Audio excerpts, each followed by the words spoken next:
அனைவருக்கும் வணக்கம். தேசத்தின் வங்கியாளரான இலங்கை வங்கி 2024ஆம் ஆண்டும் 4வது தடவையாக சிறார்களுக்கான லிட்டில் பிகாசோ ஓவியப் போட்டியினை நடத்தியிருந்தது. இலங்கை பூராகவும் 1,32,000த்திற்கு அதிகமான சித்திரங்கள் நமக்கு கிடைக்கப்பெற்றிருந்தன.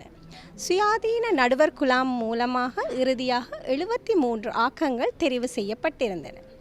இவ்வாறு தெரிவு செய்யப்பட்ட ஆக்கங்கள் இலங்கை வங்கியின் தலைமையகத்தில் அமைந்துள்ள 30வது மாடியில் கண்காட்சிக்காக வைக்கப்பட்டுள்ளது. அவை இன்று, நாளை மற்றும் நாளை மறுதினம், அதாவது சனிக்கிழமை வரை காலை 8 மணியிலிருந்து பிற்பகல் 5 மணி வரை காட்சிப்படுத்தப்பட்டுள்ளன. இலங்கை வங்கியானது உங்கள் அனைவரையும் அன்புடன் வரவேற்கிறது. காட்சிப்படுத்தப்பட்ட ஓவியங்களை பார்த்து மகிழ்வதற்கு நன்றி.